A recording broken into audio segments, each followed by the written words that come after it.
Wake up, Kona feet! You don't want to be late, feet! She was waiting for you, feet! Kona groaned in her slumber and rolled over onto her side to face away from the pesky noise invading her ears. Delphi pouted at the action and swam over to the other side of the bed so she was closer to Kona's face. Kona feet! Wake up, feet! Kona grabbed her pillow and put it on top of her head to try and block the offending noise so she could squeeze in a few more minutes of sleep. Kona feet! Delphi shouted. Oh my god, what do you want? Kona responded loudly with an annoyed tone. Delphi rolled her eyes. You're gonna be late if you don't hurry up and get ready, feet. She was probably waiting for you, feet. Don't you remember, feet? She said she was going to show you around her town and the human world today, feet. Kona's eyes widened as she remembered, and she shot straight out of bed to start readying herself for the day. Ah, crap, you're right! I completely forgot! Kona scrambled to do her hair and change into a freshly cleaned top. She picked up her satchel and looked in the mirror to make sure she looked relatively put together before turning towards the door and swimming over. Kona feet! What? Let me inside the ocean book before you swim out, feet. Your grandparents can't see me with you, feet. Why not? Because part of your mission as a precure is to keep the mission a secret, feet. You can't let anyone know about the existence of me, the Ocean Kingdom, or your identity as a precure, feet, Delphi explained. If you tell someone or if someone finds out and that information spreads to the wrong hands, it could jeopardize the entire mission, feet. Kona raised an eyebrow. Sure, she understood why she had to keep the mission and her identity a secret from strangers and everyday people, but why should she have to hide those from her grandparents? They had raised her for her entire life, and she trusted them implicitly. Kona didn't believe they would do anything to intentionally harm her or upset her, so she felt she could trust them with something as important as her mission as a precure. But they're my grandparents, Delphi. Shouldn't they know what I'm doing so they don't worry about me? Kona asked. Not yet. I want to be able to judge them myself, feet. I know you trust them, but I don't know them like you do, feet. I don't have a reason to trust them right now, feet. A disappointed yet understanding sigh fell from Kona's lips. I guess you're right. I'm not opposed to telling them in the future, but I want to get to know them first, feet. But how will you get to know them if you just stay hidden in the ocean book all the time?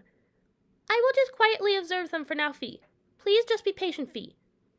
All right. Kona opened her satchel and allowed Delphi to access the ocean book before swimming out of her room and down into the living room. Trying to get out before her grandparents noticed her, she quickly swam towards the front door and grabbed the knob. Kona, darling, where are you going? Kona cursed herself in her mind and turned around to face her grandmother. Oh, well, I'm going to meet up with a friend. She said she had something cool to show me, Kona briefly explained. We're going to be out pretty much the whole day. A friend? Do you mean Corinne? Her grandmother asked. Corinne? No, I'm going with a different friend. Do I know them? Not yet, but I will definitely bring her by so you can meet her eventually. Okay, I trust you, Kona. Just remember to stay safe as always. I will, Nan. Don't worry, Kona said and gave her grandmother a quick hug. I'll see you later. See you later, Kona. Kona swam out of the house and made her way out of the town. Once they were on the open ocean, she opened her satchel and removed the ocean book. The cover opened and Delphi popped out with a satisfied sigh. I love being out in open water, feet. Well, you are from the Ocean Kingdom, after all, Kona remarked with a slight chuckle. Delphi rolled her eyes but continued to swim along Kona. So who is this Corinne, feet? Delphi asked. Corinne? How do you know about her? I can hear what's going on in the outside world perfectly from within the ocean book, feet. Dang, I know you said you could observe things from there, but I didn't think you could hear so clearly. Well, now you do, feet, Delphi said.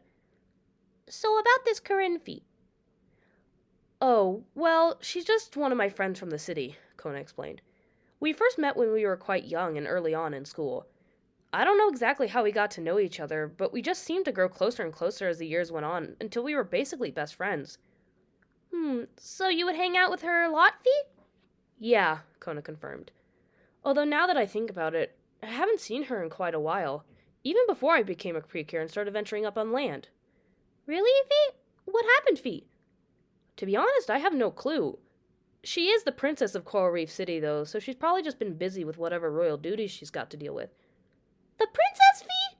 You befriended the princess of your city and treat that fact so casually, feet? Delphi said with surprise. Yeah, but neither of us really acknowledged that.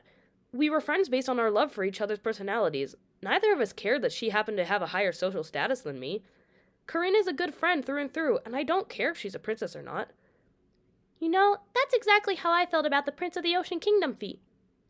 We were friends for almost our entire lives, as we also met when we were quite young feat. I also liked him for him because he was genuinely an amazing person feat, Delphi said. Although I did kinda have to care about him being the prince because I was his royal advisor after all feat. Kona giggled. But of course. The two continued to swim along until they reached the secluded cliff area where they had met Shio the other day. Kona eventually poked her head out of the water and saw the aforementioned human sitting upon one of the rocks while reading a book. Shio! Kona called, waving her arm. Shio looked up from her book and saw Kona waving to her from the water a few feet away.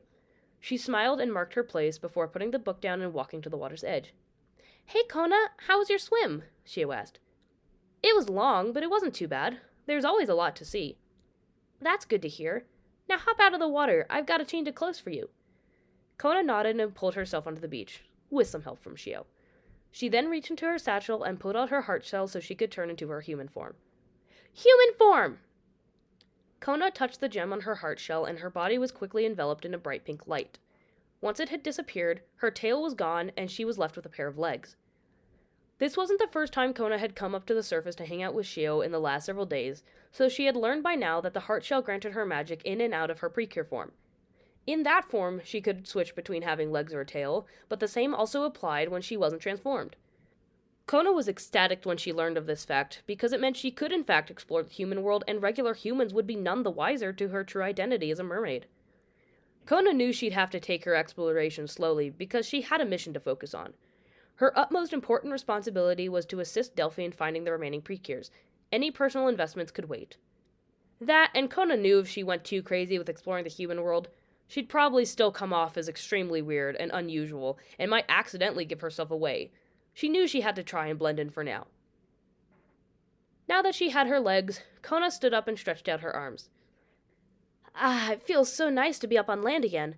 And this time I actually get to look around the area. I'm so excited, Kona cheered.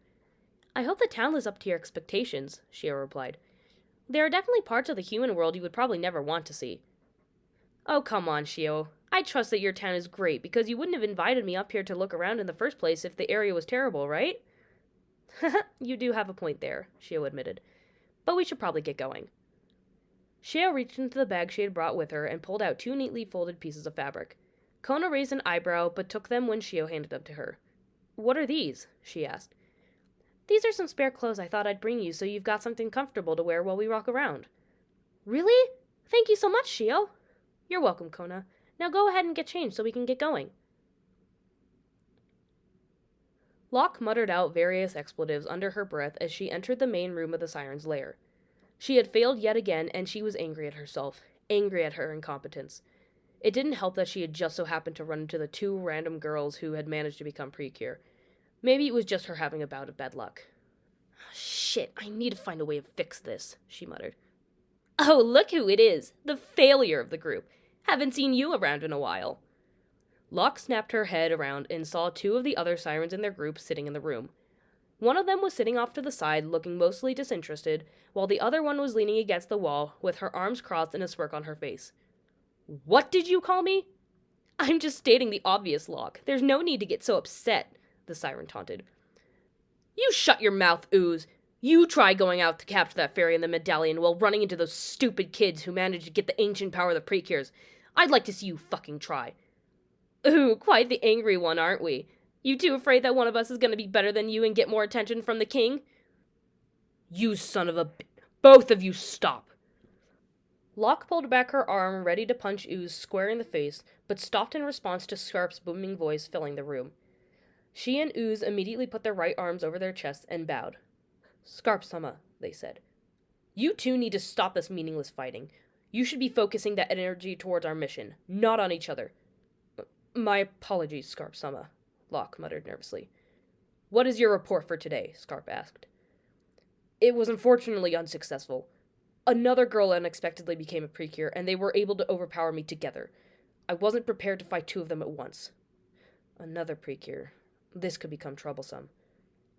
If I may interject, Scarp-sama. The Siren, who had been sitting off to the side of the room, swam over and assumed the same pose as Locke and Ooze. Go ahead, Seish. I believe Locke did what she could and simply was unprepared for what she encountered, Sage explained. None of us expected any of the Precure to show up, so none of us could prepare to fight them properly. Stop giving Locke so much credit. She just sucks at her job, Ooze interjected. Ooze, shut your mouth, Scarp scolded. Continue, Sage. Thank you, but I believe I may have a way to improve our strategy. What ideas do you have in mind? I believe that we can steal the confidence power possessed by the humans and mermaids of this world and manipulate it into something stronger. We could turn it into anxiety power, Sage continued. That could certainly be a very strong strategy for us to use. Oh, come on, you can't just throw me to the side. Before I make a decision for the group, Sage, I want you to go out and test out your theory to see what you can accomplish with this anxiety power, Scarp said, cutting Locke off. It is okay if you aren't fully successful in taking out the Precure or stealing the medallion. I just want you to observe and see if this strategy is worthwhile. Understood. Sage turned and swam out of the lair. Scarp-sama, why did you let her go out? I may have failed, but I was doing fine, Locke complained. Well, as you just admitted, you failed. We can't risk failing too much, so I want to try and keep things going by trying new strategies. You need to rest and rethink your plans, so that is why I sent out Sage next. Locke bit the inside of her cheek. Understood. Now both of you, return to your rooms. I cannot stand to hear any more of your arguing. Welcome to Shinkai City. Kona now stood with Shio on a sidewalk atop the cliff area. She looked out over the ocean with wide eyes as she was completely entranced by its beauty. Pretty! Delphi cooed. Wow, the ocean looks so small from here, Kona said. It does, but from this distance you can see its true beauty and size. It's much prettier from this angle, Shio commented. I'd argue the true beauty of the ocean is all the marine and plant life. There's stuff beneath the waves that you couldn't even dream of on land. Haha, well, I guess you're right. Maybe we can take a look around your hometown sometime, Shio suggested. Of course! It'll be my way of thanking you for showing me around your town. Why don't we start looking around? There's a lot to see, and I don't want you to miss out on anything important. Yeah, let's get going, Kona said. Oh, Delphi, you should probably stay hidden so no humans see you. It's probably safer to stay in the ocean book for now. Delphi pouted. You're probably right, Feet. Oh, don't look disappointed, Delphi. But I want to be able to look around the human world, too. Didn't you scold me the other day for wanting to do the same thing? I changed my mind, Feet. Kona giggled and pulled the ocean book from her satchel. Delphi flew in through the cover and settled down into the couch in her encased room. Kona smiled and then placed the book back in her satchel. All right, let's go, Shio. The two began walking towards the boardwalk. It was in a much more popular area of the town, and thus there were plenty of people wandering around. There were many different shops lining the main walkway, but further down, as it went deeper into the water, there were many boats tethered to the walkway.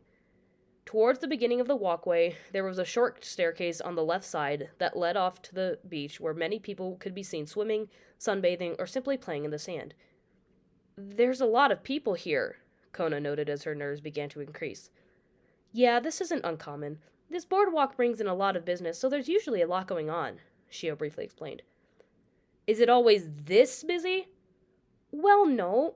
Like most places, there are times when not as many people are out and about, and there are less people on the boardwalk by proxy. It's usually at its busiest during the summer months because that's when we really see the tourist crowd coming in. How long does that last? It usually lasts from the end of May till sometime in August. Some years it even lasts until September, even if it is rare. September? I can't even imagine. Oh, excuse me. Shio and Kona turned around to see that two people were approaching them, a man and a woman. Kona specifically noticed how neither of them looked like Shio or many of the other people in the area. The woman had long hair that was slightly wavy, while the man had short hair that was light brown, bordering on ginger or strawberry blonde. That, and she couldn't understand what they were saying. Konnichiwa, the man said nervously. Eigo wo hanasemasu ka? Oh, yes I do, Shio responded. Oh, thank goodness. We know very little Japanese, the woman expressed happily. Don't worry about it. You actually did quite well, Shio said with a smile. Did you two need help? Yes, please. We were wondering if you could take our picture. The ocean is so beautiful here and we want to capture the moment. Of course. The man handed Shio a rectangular-shaped device and then stepped back with the woman against one of the nearby railings. Shio fiddled with the device and then held it up. "Say cheese! Cheese!" Shio tapped the rectangle and then looked at its surface. She handed it back to the man, who smiled with glee. "Thank you so much, miss. This is such a nice picture." "You're welcome. I hope you two enjoy the rest of your time in Japan." The man and the woman smiled and nodded before they walked off in a different direction. "Who were those guys? And what were you saying to each other? I couldn't understand a thing," Kona asked. "Oh, those two were tourists, likely from a country called America," Shio explained. "And we were speaking in a different language. The language we're speaking now is called Japanese. The language those tourists spoke is called English. Where'd you learn to speak it so well?" "I learned it when I was growing up. I moved around a lot with my parents due to their jobs, so I grew up learning Japanese and English. That, and the schools here require us to take English as a class anyways." "What was that rectangle thing the guy gave you?" "Oh, that is called a cell phone. It can do many things, and one of them is taking pictures. That's what those two wanted." "Wow, that's kinda cool." "It's not that interesting," Shio said with a slight laugh. "Did you want to walk down the boardwalk or go somewhere else?" Kona looked down the main walkway of the boardwalk, and just the thought made her nervous. For her first time truly walking around amongst humans, such a populated area was not something she wanted to deal with in the event something went wrong. "I think I'd rather go somewhere else for now. There's too many people here, and I don't want to look like a complete fish out of water." Shio snickered slightly. "Of course. Why don't we head to the park?" "You guys have parks on land?" Kona asked. "Of course. They're usually decently sized, open fields where people can run around, walk their pets, play games, and more. There's also a host of different food stalls that all set up shop in one near here, so maybe I could even get you some food." "Oh, that would be nice. I didn't get to eat breakfast this morning, so I'm famished." "Then I know just the place to go," Shio said and began walking again. "So are we going to one of those food stalls then?" Kona asked as she followed Shio. "Yeah, I have a friend who runs one in the park with her dad, and their food is amazing. They sell something called takoyaki," Shio explained. "Takoyaki?" "Yeah, it's essentially small pieces of octopus fried in a batter with various different kinds of toppings." Shio's eyes widened slightly as she remembered something. Kona was a mermaid and lived underwater. Octopus did as well. That could very well be a conflict of interest. "Oh shoot, you may not want to eat that since it's octopus and they also live underwater. I wouldn't want to force you into committing cannibalism," she said nervously. "Cannibalism? Mer people and octopuses are completely different species. Mer people eat different kinds of fish and other marine life all the time," Kona responded. "It's no different than humans eating cows or pigs or whatever else." "Oh, I had no idea. That's actually quite interesting. So you're fine with getting takoyaki then?" "Of course. The way you described it, it sounds absolutely delicious." "Okay," Shio said with a smile. The two of them continued walking until they reached the park Shio had mentioned. Even from the entrance, it was clear that this was a very beautiful, widely loved, and well taken care of area of land. The layout of the area was a big, oval-shaped field surrounded by a sidewalk that encased the entirety of the field. It was about a mile long the whole way around. In the middle of this field were several different groups of people playing various types of games. Some were playing soccer, some had set up a volleyball net, some were even having picnics. Everyone in the park seemed to be having a nice, relaxing day with their friends and family. There was still a fair amount of people, but the layout of the park at least spaced them out from each other. After entering the park, along the sidewalk to the left, there were the many kinds of food stalls Shio had mentioned earlier. They walked alongside them with Kona feeling like she would start drooling any second. "This all smells so amazing. I've never smelled anything like this," she said. "Just you wait till we get to where we're going. It will smell phenomenal." Slowly but surely, they grew closer to the specific food stall Shio wanted to visit. When she finally spotted it beyond the small crowd, she smiled widely and pointed in its direction. "We're here, Kona. Welcome to Taco Kishi." "Taco Kishi?" "That's the name of the stall. Taco is the Japanese word for octopus, while Kishi is the name of the family who runs it." "Oh, I see," Kona muttered as they stepped into line. Kona looked at the stall and the small area surrounding it. She observed the counter where there was a young girl, seemingly around her and Shio's age, talking to customers and taking what she assumed to be their money for the food. Behind her, she saw an older man who, to her, seemed to be frantically running around and making the food. Around the stall were several tables that had either 3 or 4 chairs, with umbrellas in the centers of the tables to block the sunlight. All but one of the tables was empty, and the line at the stall wasn't very long for the time being. Kona thought it was actually quite the cute little stall. Wow, they even have tables to sit at, Kona noted. Yep, not a lot of these stalls do because they aren't popular enough to justify it or because they simply don't have the space necessary. But this one is very popular with locals and they bring in a lot of people to the park, so they have a larger area to work with, Shio explained. I try to eat here at least once or twice a week because I want to help support them. That's very nice of you. I'm sure they really appreciate it. I hope they do, but I never ask. I don't really want to invade their private opinions or something. I don't see how asking is a problem. It's not. I guess I just prefer not to. Sometimes supporting someone just needs to come from a place of you simply wanting to. It shouldn't be purely about getting praise from others. That is a good point. The line continued to move, and soon enough, Shio and Kona were at the front of the line.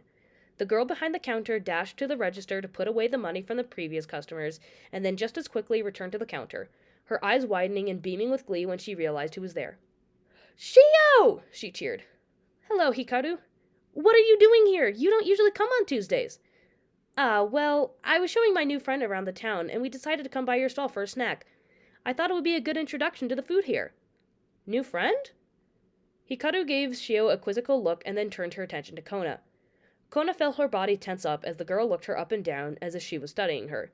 She didn't seem to be doing so in a way that was suspicious, but Kona was still wary nonetheless. Awesome! Hikaru said excitedly. What's your name? My name is Kona. Kona started nervously. Do you not have a last name? Kona and Shio shared a quick glance that was sprinkled with slight panic. What did they say to that? Kona didn't have a last name. Should they just not tell Hikaru and hope she doesn't— Sayo! Shio quickly interjected. Her last name is Sayo. Kona and Shio exchanged another quick glance, and Kona gave a small nod to thank Shio for saving her in the moment. Shio smiled back, then turned back to Hikaru. Kona Sayo, huh? Well, it's nice to meet you, Sayo-san. Where do you come from? Kona just stared at Hikaru. She was surprised by how forward she was in her personality and about asking her questions. She was completely open and willing to talk about whatever to get to know her. She wasn't shy at all. It was odd and definitely not what Kona had been expecting a human to act like, so she didn't know what to say or how to respond. That, and she hadn't prepared any answers to these kinds of questions. Shio noticed Kona's hesitation and turned to Hikaru. Sorry, she's just a little nervous at the moment. She's new to the area, so I'm sure she's just a little overwhelmed, Shio said. But she comes from the north part of the country and is staying down here at least for the summer. At least? Does that mean she might be staying during the school year? Hikaru asked. I don't know. I guess it could be possible. Oh my god, yes! I can't wait to show you around the school and show you all of my secret spots I go to whenever I need a break from the world. It will be great, Sayo-san. Yeah, I'm sure it will be. Hikaru gave Kona a warm smile. So what would you two like? Anything fancy? No, I think we'll just stick with 2 orders of the regular takoyaki today, Shio said. Just the regular? You usually try one of our unique flavors. You're right, but I'm in the mood for some good old-fashioned regular takoyaki today. I don't need anything fancy. Well, it is your order, Hikaru said as she wrote the order down on a slip of paper. Anything else for you two? No, I think that'll do it. All right, your total is 753 yen. Shio handed Hikaru a 1,000 yen bill and quickly received the change. Kona thought to herself as she watched that human money was strange in some aspects. They only used coins in Coral Reef City, but humans used paper as well? She found that quite strange. Have a seat at one of the tables and I'll have your order right out. Thank you, Hikaru, Shio said and led Kona to one of the tables with 4 chairs. Kona sat down and looked at Shio. You guys use paper money? She asked. Well, we use both paper and coins. Paper bills usually represent higher amounts of money, while coins represent smaller amounts, Shio briefly explained as she sat down. What do you use in your hometown? We only use coins. Bigger ones represent higher amounts of money, and smaller coins represent smaller amounts of money. That makes sense. It would probably be quite difficult to have something similar to paper bills underwater, Shio said. So what do you think of the town so far? Do you like it? Yeah, it is actually quite a nice place. There's a lot to take in, and I'm still quite wary about a lot of things, but it's still a nice place. That's good to hear, and I understand being wary. But you don't have to worry too much because most people in this town are very nice and welcoming. I mean, look at Hikaru. She was very open and friendly with you, and she had no reason to be as you just met. Yeah, you're right. I was actually taken aback by how forward she was. I didn't expect her to be like that. She's always been quite forward and open about her feelings. She isn't afraid to hold back her opinions and will speak her mind about just about anything. I really like that about her. Shia looked over at Hikaru, who was continuing to take orders, and gave a little smile. Have you two been friends for a while? Kona asked. Hmm? Oh, yeah. We've been friends since we met in our 6th grade year, so about 2 or 3 years now. I have a close friend back home myself. We've been friends for as long as I can remember, and we've always been really close. Maybe I could introduce you two when I show you around. That would be nice, Shio agreed. Do you have any other friends back home? I mean, I guess I have a few, but we're not all that close. I only have the one friend who I can truly say is my best and closest friend. Well, maybe you'll be able to make more friends when you come visit and spend more time up here. I'm sure you'll meet plenty of amazing people. Hey, Yumiko-san! Shio was interrupted by a voice calling out to her. She and Kona looked up and saw a boy walking towards them with a friendly smile on his face while he waved at them. He wore a white shirt with yellow, blue, and green stripes and a gray jacket over the shirt. He also wore a pair of dark blue jeans with a few rips here and there. His hair was brown with his bangs swept to the right side of his face. His eyes were a shade of indigo and his ears were pierced with simple black circular earrings. Kona's cheeks became dusted with a light shade of pink, and she quickly looked down at the table. He's kinda cute, she thought. Oh, hey, Kaito-kun, what are you doing here? Shio asked. I was just passing through the park to get some ice cream, and I saw you sitting over here, so I thought I'd come say hi. Oh, well, it's good to see you then. I was just stopping by Kishi-san's takoyaki stall with my new friend because I thought she'd like to try their stuff. New friend? The boy Shio had called Kaito-kun looked at Kona, who was still avoiding eye contact by looking down. He smiled gently and sat in one of the chairs next to Kona. My name is Takumi Kaito. What's your name? Kona looked up while still being very much wary of humans, but still wanting to be friendly.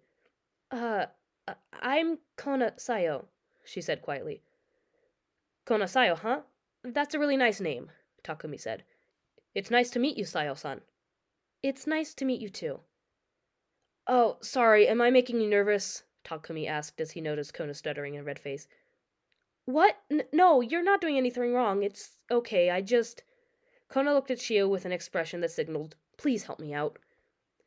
It's not you, Kaito-kun. Kona is just new to the area and there's a lot going on, so she's just a bit overwhelmed at the moment. I mean, I'm sure you felt that way when you moved here in elementary school, Shio said. Ah, you're right, Takumi responded. But Sayo-san, you don't have to be too worried about things. I promise that everyone in this town is really nice, and you'll run into some amazing people while you're here. I was nervous when I first moved here, like Yumiko-san just mentioned. I know how you feel. So you're not from around here either? Kona asked. Not originally, no. I was born and raised in a different city, but my family moved down here because of my parents' job when I was around 9 or 10, he explained. I was very nervous because it was very much a different type of place compared to my hometown, and I had trouble making friends for the first few weeks. But over time, I met and talked to more and more people, and I discovered that most people are very nice and welcoming. I'm sure you'll make plenty of friends, Sayo-san. Kona smiled and her cheeks deepened slightly in color. Thank you, Kaito-kun, she said sheepishly. And it's true, I have a lot going on in my mind because I'm in a new environment, and it's just very unusual to me. Thank you for understanding. Hey, don't mention it. I know we just met, but that's what friends are for, right? Friends? Yeah. I know you're new here and you've already met Yumiko-san, but if you're willing to meet new people and make more friends right off the bat, I'd be willing to be one of your friends. You seem like a really nice person, so I think we'll get along very well. Kona's cheeks deepened further in color, and she looked back down. It wasn't only his looks that were attractive. He had also a very nice and welcoming personality. Thank you, Kaito-kun. No problem. Hey, the student council president! The three of them looked up and saw Hikaru walking over with 2 paper boats in her hands that contained Shio and Kona's takoyaki orders. Ah, Kishi-san, it's good to see you. What are you doing here, Kaito-san? You don't usually come to the park, Hikaru asked. I was just passing by to get some ice cream when I ran into Yumiko-san and Sayo-san, so I thought I'd come chat with them for a bit. Well, can I interest you in some takoyaki instead of ice cream? We have the best in town. No one beats us. Haha, I know. I've had your takoyaki tons of times, and it is certainly the best around. Exactly! So why don't you come get some? You know what? That's not a bad idea. Do you have any new toppings? We have several things for summer, so come on over and take a look at the menu. I'm sure you'll find something that's just right for you. Cool, Takumi said as he stood up from his chair and turned to Shio and Kona. I'll talk to you guys later. It was nice meeting you, Sayo-san. Yeah, you too. Takumi smiled at Kona before he followed Hikaru back to the stall to place his order. Shio looked at Kona and smiled at her as well. I didn't expect him to show up, she said. Who was that, and how did he know you? Kona asked. Like he said, he's Takumi Kaito. He and I aren't super close friends, but we do know each other because we're both on the student council. He's the president and I'm the secretary, so we work together fairly often. You know how to make really good friends then, because he and Hikaru are both super nice. Takumi is a very nice person. He's always doing what he can to help others, and is willing to do whatever it takes to defend the ones he cares about. He's the perfect person to lead a group like the student council. Yeah, Kona said. And you know, I noticed that you called him by his last name, and he did the same for you and me. Hikaru, too. You guys also use san and kun in addition to the names? Is that a respect thing? Exactly, Shio confirmed. When you first meet someone and you don't know them that well, it's polite to call them by their last name. And in Japanese, we use honorifics like san, kun to be even more respectful. When you know someone very well, like a family member or a close friend, then you can be more casual about things and call someone by their first names, and not use any honorifics if you so choose. Wow, that's really cool. We don't do anything like that where I'm from. Mostly because we don't have last names, but you know. Hey, maybe if you become queen or something, then you could make a change so there's a system like that in place. Kona laughed slightly and shook her head. If only I had a claim to the throne. I'm not part of the royal family, though. That's a shame. Maybe I could have been a member of your royal court. Shio and Kona both began to laugh at the thought as they went to take a bite out of their first takoyaki balls. Ah! The two were immediately pulled from their happy aura by the panicked screams of many people. They noticed that there were large amounts of them running away from the center of the park, and they saw what looked to be an ominous dark figure standing there. Other people standing in line for the various food stalls saw the panicked crowd and the dark figure, so they also began to panic. They all began to run away, with most of the stall owners even abandoning their own stalls. What is that? Kona asked. I don't know, but we should go check it out, Shio said. It could be something important that we need to handle. Hey, wait, Fee! Let me out, Fee! Kona heard Delphi shouting and took the ocean book out of her satchel. The sea fairy almost immediately popped out and began to fly in the direction of the figure with Kona and Shio hot on her tail. Hikaru was back at her stall with her dad as they were trying to pack up what they could so they could book it and leave. She looked up over the counter and saw Kona and Shio running towards the center of the field. She was confused as to why, but she knew she couldn't let them run into a potentially dangerous situation alone. Sayo-san! Shio! She shouted and jumped over the counter to follow them. Hikaru, wait! Her dad called after her.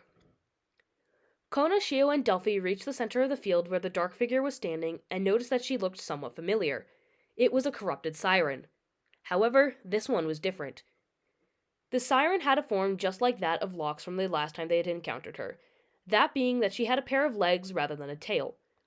In terms of appearance, she had black scales covering up almost the entirety of her body, except for around the top part of her chest, shoulders, and face, which revealed her bluish skin tone. Around her wrists and neck were also worn down golden cuffs like Locke wore. Her hair was mostly let down, but she also wore 2 buns at the base of her head. Who's this? Shio asked.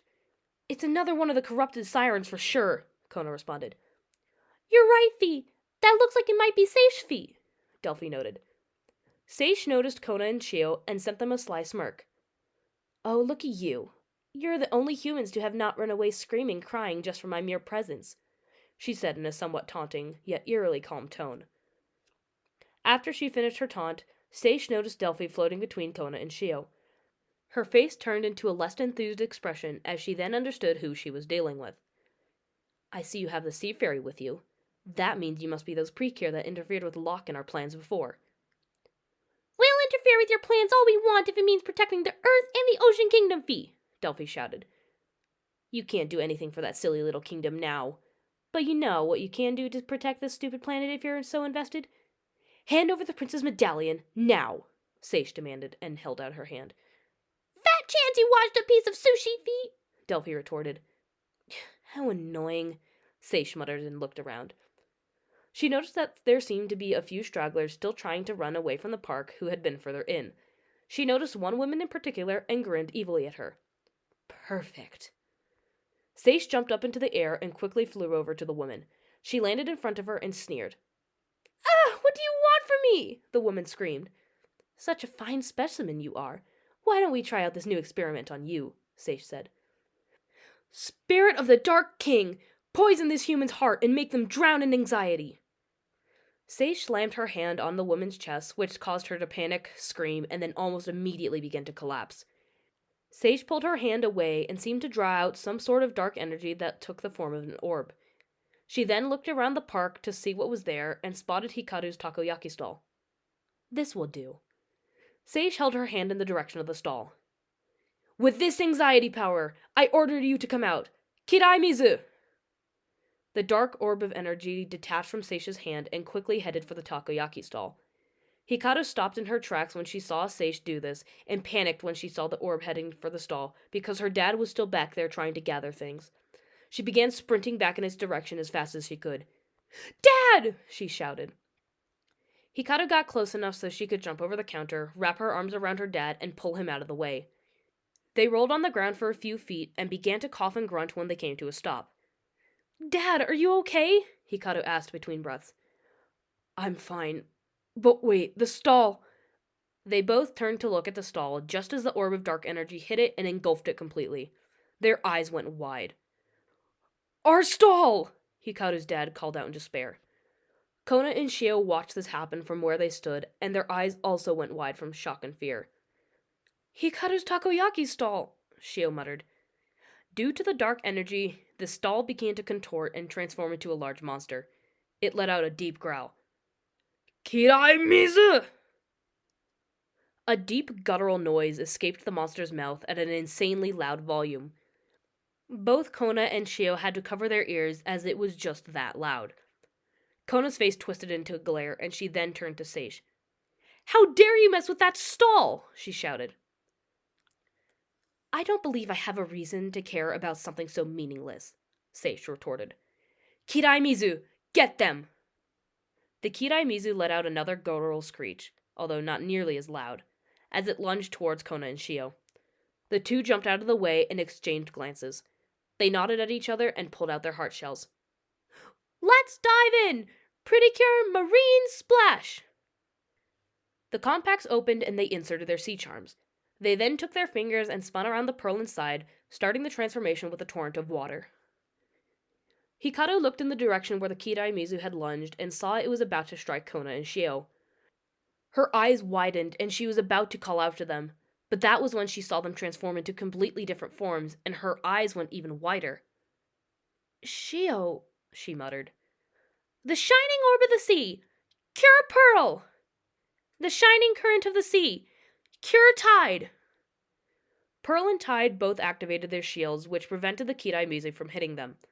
However, its strength was far superior than either of them could have guessed, and they found it difficult to hold the monster back. Shit, this thing is so strong," Pearl grunted. "Yeah, what should we do?" Tide asked. "Try and push it back." Both of them strengthened their shields by using both of their hands and pushed them into the Kirai Mizu, which brought enough force to cause it to fall on its back. "Heck yeah!" Pearl cheered. "It's not over yet," Tide said and pointed at the Kirai Mizu as it began to stand back up. "Think we can take it on together?" "Absolutely." "Then let's go." Both of them ran and jumped high up into the air so they were soaring above the Kirai Mizu. They then sped back down towards it and landed a combined punch on its head, causing it to fall over once again. "Get up, Kirai Mizu! Don't let them affect you with their attacks!" Sei shouted. "Kirai Mizu!" The monster stood back up at Seisha's command and clapped its hands together, sending a torrent of wind spiraling towards Pearl and Tide. It was strong enough that it knocked them over and sent them rolling a few yards away. "Good, that's what I like to see," Seish muttered under her breath. Hikaru was watching her friends fighting the behemoth in the middle of the park, and she was still in complete shock. She had watched them run after a threat without question, she had watched them transform, and now she was watching them fight the behemoth, and they were struggling at that. "They need my help." Hikaru stood up, her legs shaking beneath her waist. She stood there as she considered her options. She didn't have powers like her friends. She could get seriously injured if she tried to help and things went wrong. But both of her friends were struggling and they needed help. She had to do something. Hikaru, her dad started to say. Before he could finish, Hikaru ran off towards the center of the field where the fight was taking place. Hikaru! Her dad shouted. Pearl and Tide stood back up and saw the Kidai Mizu advancing towards them. Pearl gulped. What should we do? It might be too strong for us, she said. I don't... Shio! Sayo-san! Pearl, Tide, Delphi, Seish, and the Kidai Mizu all turned their attention towards the human. Hikaru? Tide asked. Did you see us transform? Yes, I did, but that's not important right now. I want to help you guys take out this monster. But Hikaru, it's way too dangerous. You don't have any sort of powers like we do. You could get hurt. I know, and I don't care, Hikaru protested. I want to protect this town, this park. I want to protect our takoyaki stall. That stall is our main source of income and something my dad and I have put so much love and care into for so many years now. We can't lose it to something like this. Tide was hesitant, so she looked at Pearl, who only gave her a reassuring smile and a nod. Tide looked back at Hikaru and gave her a reluctant nod. Stop interfering, human, Sage spat and held out her hand. The Kidai Mizu turned its sights on Hikaru and tried to punch her, but she was able to jump out of the way. Don't underestimate me. I did gymnastics as a kid, and I'm on the swim team at my school. I know what I'm doing. Sage grit her teeth in annoyance. Kidai Mizu, destroy this human! Kidai Mizu! The Kidai Mizu began to throw more and more punches to try and get Hikaru, but she kept jumping out of the way by doing various kinds of flips and cartwheels. Wow, I didn't think this would work, Hikaru said as she did another flip. We can't leave her on her own. We've got to do something, Tide said to Pearl with a hint of desperation in her voice. Well, look, Hikaru has the monster distracted. We might have a chance to use our attacks to subdue it, Pearl quietly said. Takumi followed the panicked crowd out of the park and began to run towards his home where he knew it was safe. He had no idea what had just appeared in the park, but he wanted no part in it just like everyone else. He didn't want to get killed. He didn't want to get hurt. He didn't want his friends. He skidded to a stop and looked behind him in the direction of the park. That was the thing. His friends. They were still in the park. Kishi-san, Yumiko-san, Sayo-san! Takumi began sprinting back towards the park as he realized that his friends were still inside. He hadn't seen them leave, so he knew that they still had to be in that park. They were in danger, and he may very well be the only one who knew. He had to do something to save them. Kidai Mizu! Hikaru jumped out of the way of another punch from the Kidai Mizu, but wasn't so lucky this time around. She lost her footing and fell to the ground, which killed the momentum she had gained. She groaned in pain. Ow! Hikaru! Tide shouted. Hikaru turned and looked up at the looming figure above her as it approached. Her eyes went wide and she felt a sinking feeling in her chest. Shit. Precure! Stinging Tide Tsunami! Suddenly the monster was encased entirely in what looked like a sphere of water. It grumbled, groaned, and looked around in a confused fashion. Hikaru looked behind the monster and saw Tide standing there with her arms out and controlling the water. Shio! Hikaru cheered with relief. It's your turn now, Pearl! Tide shouted. Pearl jumped up into the air. You got it, Tide! As she fell back towards the ground, she spun around to gain momentum and then released it into a kick to the side of the Kidai Mizu's head, causing it to stumble and fall over. Takumi reached the entrance of the park and continued sprinting towards the center of the field. He saw the mysterious dark figure from earlier, a dark behemoth of a monster, Hikaru sitting on the ground, and two other girls who were in brightly colored outfits. Who are they? He said to himself. Precure! Stinging Tide Tsunami! Takumi stopped in his tracks about 100 yards away as he watched the girl in the blue outfit conjure up a large sphere of water that almost immediately surrounded the monster. His eyes went wide because all his life he had been told that magic wasn't real and only existed in fairy tales. And yet, here he was witnessing someone creating water out of seemingly thin air. It's your turn now, Pearl, the girl in the blue outfit shouted. You got it, Tide! The girl in the pink outfit jumped high into the air far above the monster and came spiraling down. It looked like she would slam into the ground, but at nearly the last minute, she came out of the spiraling motion and kicked the monster in the side of the face. Takumi watched this, and it was as if time slowed to a crawl, and all he could see and take in was the completely stunning beauty of this girl. This kick was so full of passion and hatred, yet also had a good helping of gracefulness to make it look perfect. Whoa, Takumi muttered under his breath. The Kidai Mizu fell back down and was stunned long enough that Pearl saw this as her opening to attack. She touched the gem on her heart shell. It began to glow a light pink, and many orbs of light emerged from within. These light orbs maneuvered into a line before transforming into a chain of pearls. Pearl then grasped the chain. Precure, gleaming pearl chain! Pearl lifted the chain above her head and then swung it downwards to whip it in the Kidai Mizu's direction. The chain wrapped around its body and squeezed it tighter and tighter until it was too weak to continue resisting. Mizu demasu. The Kidai Mizu disappeared into a mini explosion of bubbles. Two small orbs of light appeared where it had once stood, and both flew off in different directions. One flew over to the unconscious woman Seish had attacked, while the other flew back to the sidewalk where the takoyaki stall had stood previously. It landed on the ground, and then with a burst of light, the stall had returned to its previous form. It looked untouched. It was as if it had never been messed with at all. The orb that flew over to the woman entered her body, and she began to stir from her unconscious state. Seish watched all of this and then glared at Pearl and Tide. This isn't over, Precure, she said, and then disappeared. Pearl landed back on the ground next to Tide and flashed her a proud smile. Tide smiled back. Ha ha, we did it! Pearl cheered. Yeah, we did. Good teamwork. Hikaru got up from where she was and ran over to Pearl and Tide. She threw her arms around them both and began to cry tears of relief and joy. Thank you guys so much. You saved our stall. Hey, it wasn't just us. We couldn't have done it without you, Hikaru, Tide said. Thank you. I think I just acted on instinct because something I loved so dearly was in danger of being ruined. Don't downplay what you just did there, Feet, Delphi piped in.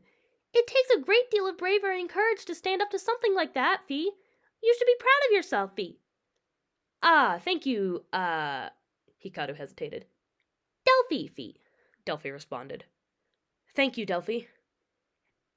Hey, maybe you could become a Precure like us, Pearl said. The three of us would be amazing together. She's right. With your acrobatic skills, we could do a lot more in fights where we needed to use more physical moves or when we're unable to rely on our own attacks, Tide added. Well, I guess I'll see if it's possible, Hikaru added.